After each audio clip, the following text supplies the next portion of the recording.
E aí galera, tudo bem? Meu nome é Juliana Zamboni, eu sou do curso de Licenciatura em Educação Física da PUC Paraná.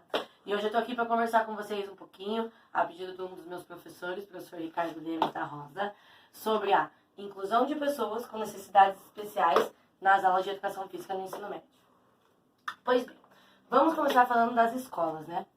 Seabra Júnior e Manzani, em 2008, disseram que as escolas e professores do ensino regular têm sido requisitadas para atender às mais variadas demandas que as escolas atuais têm necessidade. E isso requer conhecimentos e novas metodologias.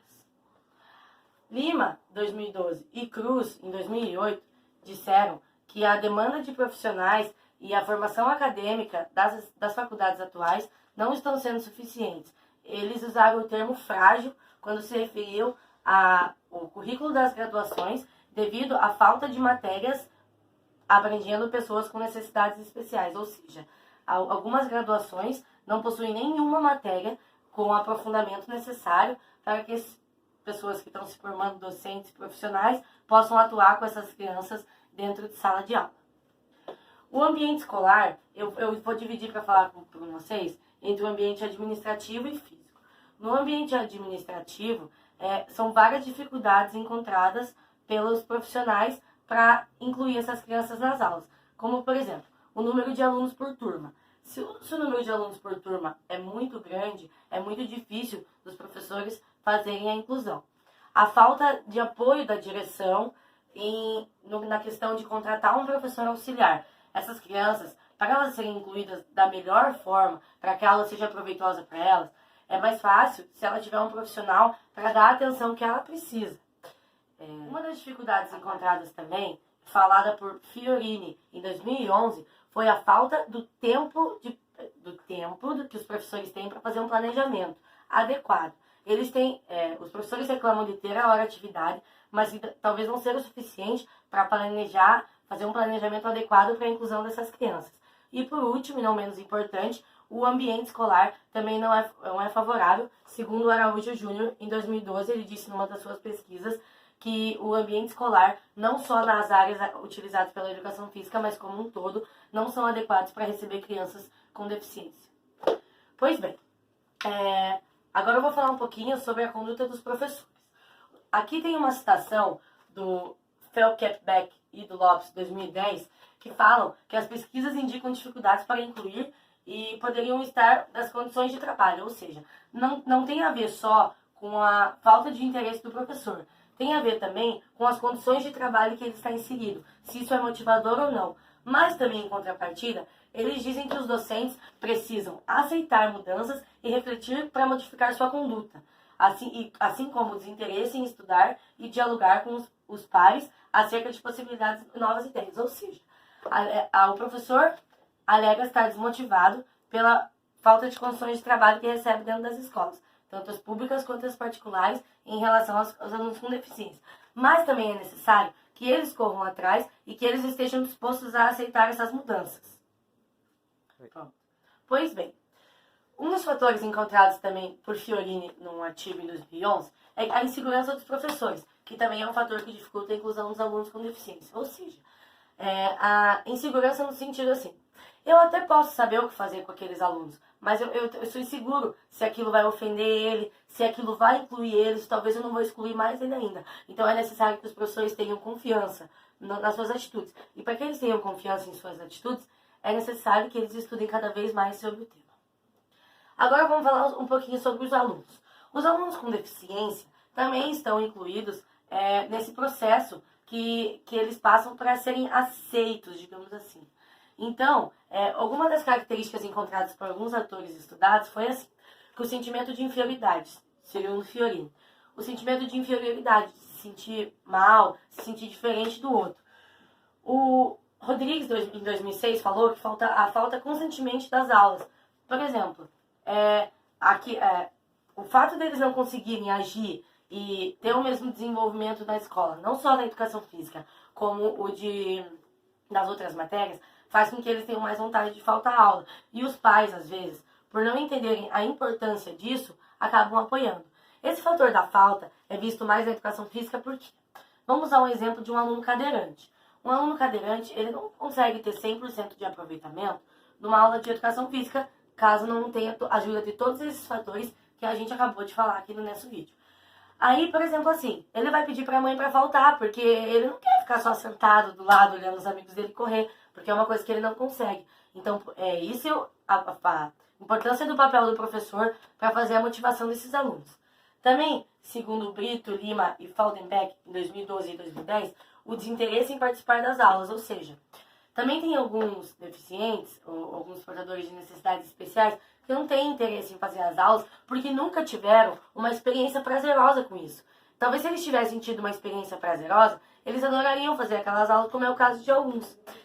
Também, por último, a gente fala sobre a dificuldade para entender e executar as atividades com o CRUS 2008. Ou seja, vamos usar o exemplo de um aluno surdo. O professor precisa usar de gestos e da demonstração das atividades para que aquele aluno tenha interesse naquela aula. Porque se, por exemplo, eu expliquei aquela atividade para minha turma, todo mundo entendeu e ele está perdido, porque infelizmente ele não conseguiu ouvir o que eu disse. Então, se eu não chegar nele e fizer uma explicação isolada ou usar alguns alunos para fazer uma demonstração para aquele aluno, ele não vai conseguir entender. E aí qual vai ser a motivação para ele fazer aquela aula? Ele não vai entender e não vai conseguir executar aqueles movimentos e vai acabar ali sentindo que está atrapalhando e não vai querer participar daquela aula. Vamos falar um pouquinho agora sobre o processo histórico que levou a todo esse questionamento da educação física.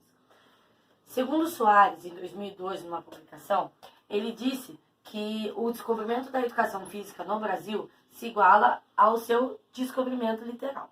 Ou seja, numa carta enviada à coroa portuguesa, escrita pelo escrivão Pero Vaz de Caminha, ele relata índios uma primeira aula de ginástica e recreação.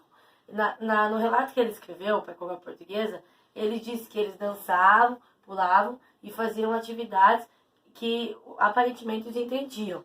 Ou seja, praticavam atividades físicas de forma natural. E ao mesmo tempo também, essas atividades acabam sendo utilitárias. Então esse foi o primeiro relato de uma educação física no Brasil. Aí, o esporte para pessoas com deficiências, segundo Pedrinelli, em 1985, o Brasil só começou a dar importância para os esportes com pessoas com deficiências em 1958, quando foi criado o Clube para Paraplégicos em São Paulo e o Clube do Otimismo no Rio de Janeiro. As primeiras atividades físicas com pessoas com deficiências foram, na verdade, descritas pelos médicos. As atividades, elas eram chamadas de ginástica médica e elas tinham como finalidade a prevenção de doenças utilizando exercícios corretivos. Pois bem, a LDB, somente agora, na sua última edição, se preocupou em deixar um capítulo reservado especialmente para falar sobre essas crianças, essas pessoas com portadoras de necessidades especiais. Nesse capítulo, ela diz que o tratamento delas devem ser inseridas em classes regulares somente quando isso não for atrapalhar no seu desenvolvimento. Caso isso for acontecer, devem ser inseridas em classes especiais. Duarte, em 2003, falou que os currículos da educação física ainda não estão devidamente preparados para receber essas crianças. Ele também afirma que os materiais escritos na nossa língua em relação a este tema são muito escassos. Pois bem, agora a gente vai falar sobre um artigo dos autores Maria Luísa Salzini Fiorini, doutoranda no programa de pós-graduação da Unesp, e o Eduardo José Manzini, docente do Departamento de Educação Especial, também na Unesp. Eles escreveram um artigo que foi publicado na Revista Brasileira de Educação Especial, volume 20, que foi válida de julho a setembro de 2014. Esse artigo tem como título A Inclusão dos Alunos com Deficiência nas Aulas de Educação Física, identificando dificuldades, ações, conteúdos para promover a formação dos professores. Ou seja, nesse artigo, o método de pesquisa deles foi a realização de uma entrevista através da gravação do áudio com 17 professores de educação física da rede municipal e estadual, abrangendo todas as faixas etárias. Esses professores foram respondendo algumas perguntas e transcorrendo sobre suas dificuldades acerca de lidar com alunos com deficiência. As dificuldades apontadas por eles foram a formação. Vários dos professores alegaram que a formação que eles receberam em suas graduações não foi de suficiente para eles saírem na graduação já dando aula para pessoas com deficiência. Questões administrativas escolares. Foram relatadas a falta de um professor assistente, a falta de acessibilidade na escola, a falta de materiais adequados para esses alunos, como até foi citado exemplos de bolas com guiso, entre outros. Ao aluno e à família, que eu posso aplicar num tema só, com a motivação que a família dá para os alunos dessa inclusão, o apoio que a família dá, de você consegue, palavras assim que foram utilizadas por eles nas entrevistas, e ao aluno na motivação que o professor dá ao aluno para que ele esteja presente nessa aula. Recursos pedagógicos, como eu já falei, seriam os materiais especiais que fariam com que essas crianças se sentissem mais em casa, mais inseridas nessas aulas. Estratégias de ensino, ou seja, os professores não estão preparados, não receberam formação com estratégias de ensino adequadas para esses tipos de deficiência. Também foi relatado que nos cursos de formação, vários dos professores alegaram que a formação que eles receberam em suas graduações não foi de suficiente para eles saírem na graduação já dando aula para pessoas com deficiência. Questões administrativas escolares. Foram relatadas a falta de um professor assistente, a falta de acessibilidade na escola, a falta de materiais adequados para esses alunos, como até foi citado exemplos de bolas com guiso, entre outros. Ao aluno e à família, que eu posso aplicar num tema só, com a motivação que a família dá para os alunos dessa inclusão, o apoio que a família dá, de você consegue, palavras assim que foram utilizadas por eles nas entrevistas, e ao aluno na motivação que o professor dá ao aluno para que ele esteja presente nessa aula. Recursos pedagógicos, como eu já falei, seriam os materiais especiais que fariam com que essas crianças se sentissem mais em casa, mais inseridas nessas aulas. Estratégias de ensino, ou seja, os professores não estão preparados, não receberam formação com estratégias de ensino adequadas para esses tipos de deficiência. Também foi relatado que nos cursos de... Pois bem, agora para fechar, vamos falar um pouquinho sobre a educação física nesses aspectos, né? Então, foi relatado por esses profissionais da educação física a falta de interesse deles próprios e de colegas que eles têm na profissão, em outras escolas e nas escolas que trabalham atualmente, nesses cursos que ajudariam eles no dar aula para as crianças com algum alvo diagnosticado. Cursos como os oferecidos pela prefeitura, pós-graduações, mestrados e até mesmo doutorados na área, que existem, mas são pouco procurados pelos profissionais da educação física. Também foi relatado pelos mesmos a falta de acessibilidade nos espaços que a educação física são praticados. Como, por exemplo, ter um ginásio e não ter uma rampa para descer com um cadeirante, ter um aluno cego e não ter as bolas de guiso, materiais que facilitariam a prática deles, não só facilitariam o trabalho do professor, mas também o aprendizado daqueles alunos. E o que remete na falta do apoio pedagógico, pois muitos dos professores relataram que não é a falta do pedir o material, a falta do interesse do professor, mas sim a falta do interesse na escola, também relatado por alguns, por não levarem a educação física a sério, se assim podemos dizer. Levar como uma matéria que está lá para preencher o currículo e uma diversão para os alunos, o que não pode ser visto assim na visão desses profissionais. E esse fator do pedagógico da escola não apoiar a educação física também acaba sendo um fator desmotivante, porque o professor está engajado, tentando trabalhar e lidar com essas crianças, que é um caso mais complicado. Muitas vezes esse professor, usando o exemplo de escolas municipais, estaduais e federais, esse professor está sozinho para lidar com 30 alunos e mais um aluno com laudo que precisaria de um auxílio especial. Então, é um fator que desmotiva os nossos profissionais a quererem trabalhar. E aí, às vezes, relatado por alguns, a educação física das escolas cai na mesmice, como tem vários artigos falando sobre isso, dos 4 esportes. E, às vezes, eles relataram que não é culpa só deles também. São vários fatores que auxiliam para que isso aconteça. Então, o MEC, em 2008, ele lançou um documento que chama a Política Nacional da Educação Especial. E foi quando deu um start, assim, que o tema inclusão começou a ser muito falado e muito discutido no Brasil.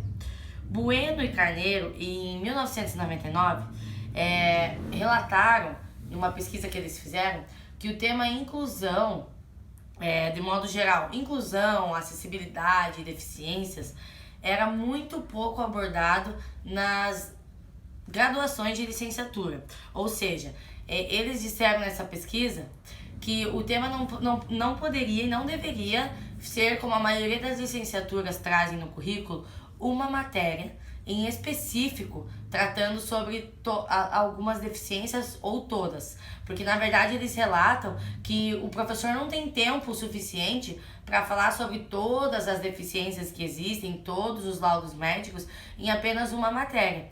Então, na opinião deles, o que deveria ser feito era que cada matéria agregada na graduação de um licenciado tivesse lá o seu espaço no componente curricular para falar sobre as deficiências. Por exemplo, lá uma matéria de handebol que tivesse dentro das aulas práticas e teóricas do handebol, incluindo como incluir um aluno deficiente físico, autista, entre outros laudos, em suas aulas. Então, eles dão ênfase na defasagem dos currículos da licenciatura por apenas tratar de uma matéria específica. Pois bem, a educação física, então, no aspecto geral, depois de vários artigos analisados aqui com vocês nesse vídeo, a gente percebeu uma grande falta de interesse vinda também dos profissionais da educação física, quando questionados sobre cursos como pós, mestrado e doutorado na área, e até mesmo os cursos que a prefeitura oferece. Quando eu digo falta de interesse, às vezes a gente pode atrelar isso também à falta de tempo, falta de dinheiro, pois são alguns cursos caros se forem feitos em instituições particulares. Também podemos citar a falta de acessibilidade das escolas estaduais, municipais e federais em relação a receber esses alunos nas instituições. Porque às vezes a gente tem uma acessibilidade para as salas de aula e para os espaços da educação física também não tem. Também podemos deixar em pauta a falta de um professor tutor que ajude esses profissionais, porque como já foi falado por profissionais, em relatos dos profissionais que eu falei durante o vídeo, às vezes é um aluno com algum laudo médico, só que são 30 alunos considerados normais sem esse laudo que também precisam da atenção daquele professor. E o professor, às vezes, em um só não dá conta, sem um estagiário ou um tutor para aquela criança que precisa do apoio mesmo. E como ponto principal, que foi o foco das reclamações e dos artigos pesquisados, a falta de apoio pedagógico e do contato com a família. Às vezes aquela família deixa aquele aluno com laudo dentro da escola na esperança da socialização e da melhora dessa criança em relação aos aspectos da sociedade, não só mesmo do aprendizado, da alfabetização. E às vezes não é o que a escola faz. Às vezes os pais acham que a criança tá bem cuidada e às vezes não é o que a escola faz. Às vezes aquela criança não participa, por exemplo, das aulas de educação física, que acaba sendo uma das matérias preferidas dentre as crianças, e essas crianças acabam ficando de fora. O que também pode ser um fator que desanima os profissionais, porque a gente, nas nossas formações, nós recebemos algumas orientações, o que também é um ponto a se destacar. Alguns artigos lidos por mim citam a falta dessas matérias que tratem das deficiências, tanto físicas, mentais, qualquer tipo de laudo médico, na educação física. Ou seja, tem professores formados há mais de 10 anos que nunca tiveram aula falando sobre deficientes, porque isso não era um assunto tratado na época. Então fica aí uma falha também nos currículos de algumas universidades que compõem aí, que formam profissionais para o nosso Brasil afora, né?